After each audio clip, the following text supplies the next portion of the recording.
I'm your host, CEO of the Right Way Sports Network, Malik Wright, joined by a very special guest here today, professional boxer, newly professional boxer, I should Yeah, say, Vito Mielnicki, yeah. out of Roseland, New Jersey. Vito, how's it going, man? Good. How are you? Thanks for having me on. Absolutely, man. Thank you for taking the time to come on and join the show today. Anytime. Got, for sure, for sure. And guys, make sure you be sure to subscribe to our YouTube channel. Like if you like what you see in this video, like, Yeah. subscribe to it. Follow us on Instagram at TWSNet. Follow me on Instagram at Wright Report because I'm always reporting the right things. But with that being said, not only are we talking to Vito today, and like I said before, Vito's a newly professional boxer. He's the youngest professional boxer in the state of New Jersey right now. Yeah. So I think that there's a lot to talk about there. So with that being said, Vito, the floor is yours, but I'm going to open the first question up. What got you into boxing? So basically, when I was 7 years old, I was watching TV, and me and my dad were just sitting on the couch, and Floyd Mayweather versus Shane Mosley popped up, and I was like, Dad, I want to try that, and he was like, You sure? Like, you want to try boxing? And I'm like, yeah, it looks fun. So we went to the gym. He brought me. I'm a suburban kid. He brought me to a more rough area in Newark, New Jersey, and first 2 days I hated it. Just the environment was different. I wasn't used to it. The coaches were more rough, just like in your face kind of thing. And the third day, I found a trainer that I liked, Mike Aziz, and he was with me through my first 10 amateur fights. But he got me comfortable in the gym, and he made me feel like I was supposed to be there. So that's when I fell in love with the sport. Like the third day, I didn't want to leave the gym. For sure, for sure. Yeah. Let me ask you this: what was the hardest transition period? I know you said it was the different environment, and I don't know if you can tell by the gloves up here. I've done a little bit of boxing myself, nowhere near on the level of you. I mean, I would dare going up against you, but what would you say was the hardest transitional period for you when it came to the sport of boxing? Like in terms of like when I first started and everything. Yeah. What would you say when you first started out?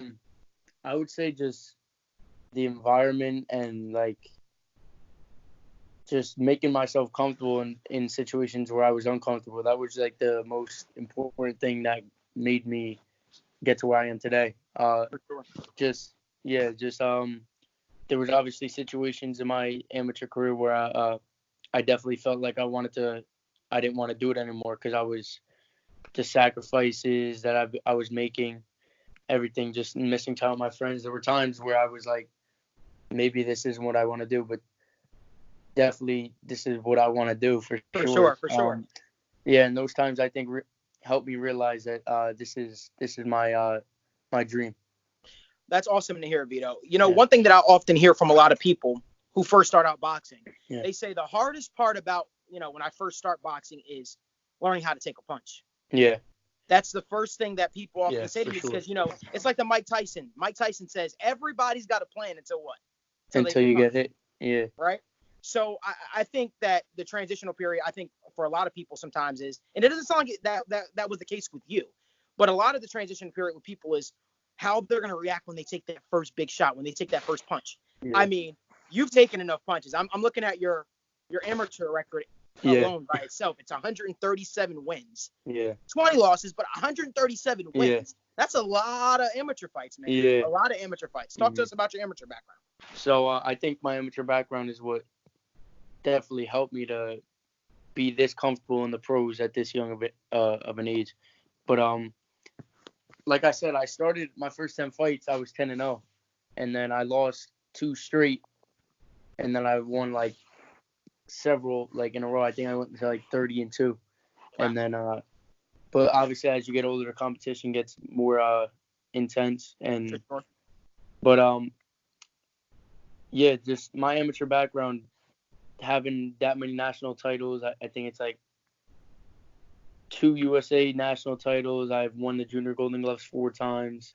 So like having that background and experience, me getting hit with certain punches that I'm used to, but obviously without headgear, it's different. Sure. But Yeah, I think my amateur background, because I would have never turned pro if I didn't have this many amateur fights at this young of an age. But being as though I was so comfortable in the ring and had that many amateur fights, we felt that it was only right for me to turn pro. For sure, for sure. Yeah. So I'm looking at your national titles. One, you're a 4-time Junior Golden Gloves champion, 2-time Ringside World Champion, 2017 USA Junior National Champion. Yeah. You've got a lot going for yourself, right? Yeah. So let me ask you this, right? We know it's the day of social media and all these different things happening. Yeah. Where do you aspire? Where do you see yourself, let's say, in the next 5 years? The next 5 years, I think I'll be either fighting for a world title or hopefully have one by that time. That's my goal, definitely. I mean, if it comes later than that, then it comes later than that. But I would love to have a world title at the age of like 21, 22. For sure. For sure. And it seems like you're working towards that right now. And like I said, who would you say has been some of the biggest role models for you or the biggest inspirations? Yeah, definitely my family is an inspiration to me and my motivation to go to the gym every day, just because I want my mom and dad to not have to go to work. I don't want them to have to worry about paying certain bills and all that kind of stuff.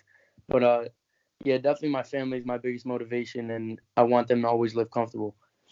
For sure. So yeah, that's what basically when I go to the gym every day, I think about them. I love that response, man. Yeah. I really do love the response. It seems like you understood the work you had to put in. You understood that you had to fully dedicate yourself to boxing, and it seems like you're doing that. It seems like you're doing that.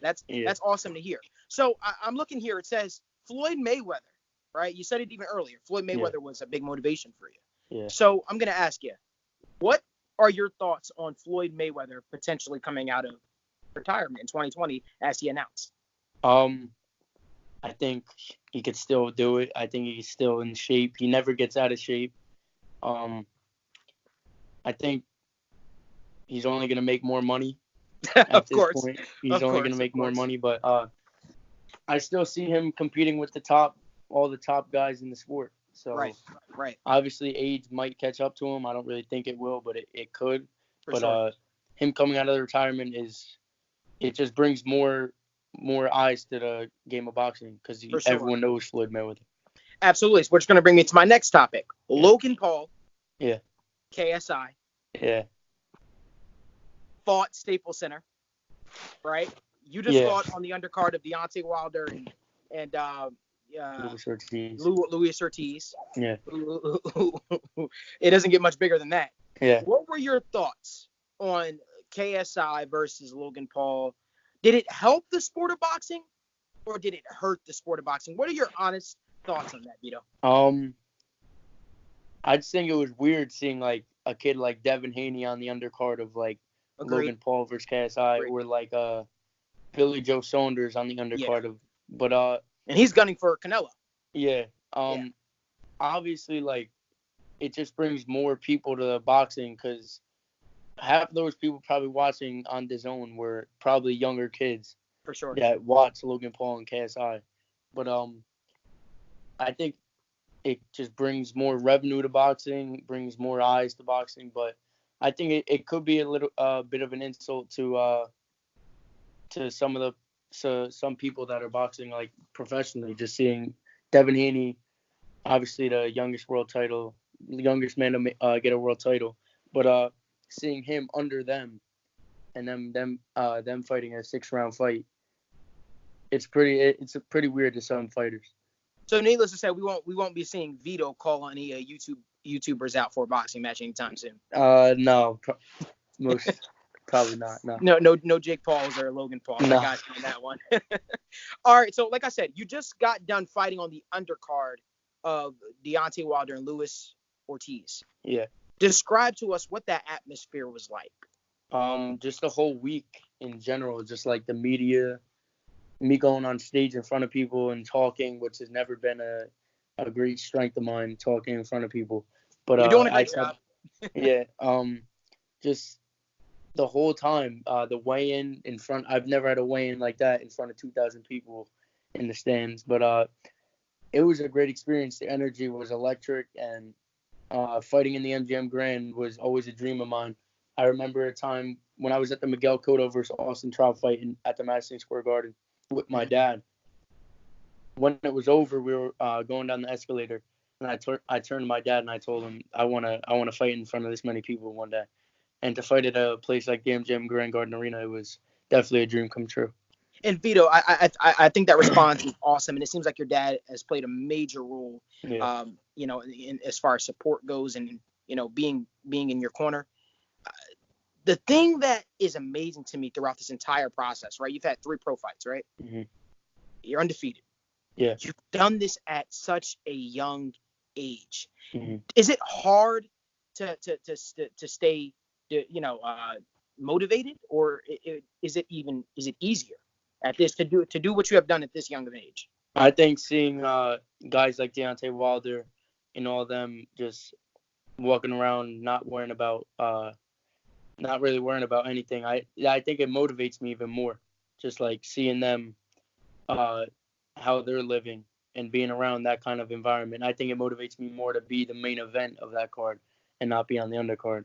So definitely I'm more motivated than when I even started. I love it. Yeah. So, as I told you before we went on air, we're gonna play a little game now. Yeah. I'm gonna name some boxers. Yeah. You're gonna tell me the first thought that comes to mind. Okay. You ready? Yeah. All right. Ryan Garcia. Quick, strong for his weight, and definitely social media famous. For sure. Devin Haney. Devin Haney's sharp, slick, youngest world man to win a world title. Canelo Alvarez. Canelo Alvarez, my favorite fighter. Right now, my favorite fighter. But definitely, I'd say pound for pound, best right now. Tank Davis. Gervonta, me and Tank go way back. Kept strong knockout power. Dog, definitely. Pacquiao. Quick, foot movement, agility, and a leader, Filipino leader. Okay. Anthony Joshua. Anthony Joshua. Strong. I'd say not the best heavyweight right now, but I'd say strong and I don't know. I was never really a big fan of Joshua, but if you say Deontay Wilder, I could tell you. That was my next one, Deontay Wilder. Deontay Wilder, strong, best heavyweight right now, and definitely the most hated, I think, heavyweight right now. For sure, he's definitely breaking down the barriers of your traditional boxing style, I would say.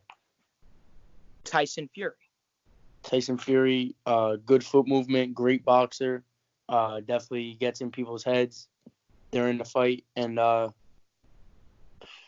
probably I'd say second best heavyweight or third best heavyweight right now.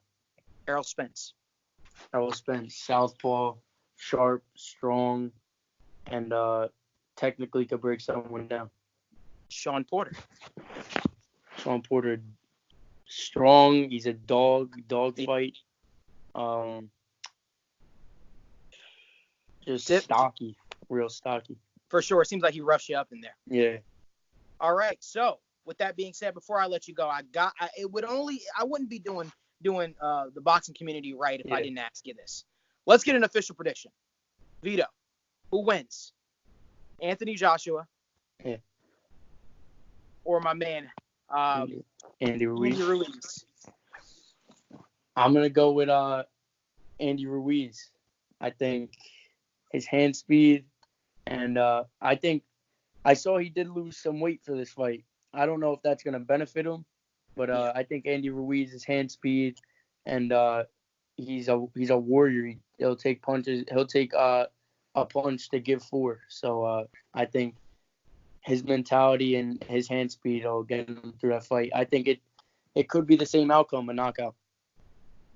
I actually kind of like AJ, so I would hate to see that happen, but I definitely. Oh, you're an AJ fan? I'm not gonna say I'm an AJ fan. I have appreciation for. I have appreciation for AJ just because all fighters like him who, after his fight, his loss, everyone is already doubting him. For sure. I'm not doubting his talent. I'm just like my thought on Andy Ruiz and his style. I think it fits best to beat Anthony Joshua. I agree. I agree. But Anthony Joshua, everyone's doubting him now. Like, you could see all the people that loved him hate him now. So sure. Just because that one fight. But yeah, that's my thought on that fight. This could be his story. Yeah, this could honestly, yeah, absolutely, this could honestly be his story. So it's going to be very, very interesting to see how that all shakes out.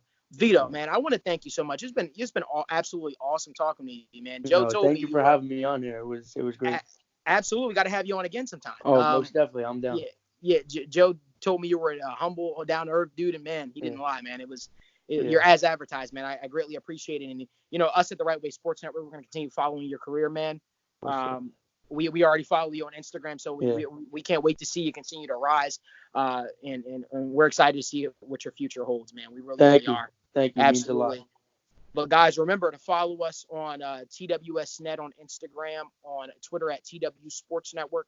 Look at our website, therightwaysportsnetwork.com, and definitely check my man Vito out. Follow his career, man. He's got a bright, bright future, and this man's got some power too. So with that being said, Vito, thank you so much for your time today. Thank you guys for keeping it locked on the Right Way Sports Network. And Vito, I'll be talking to you soon, man.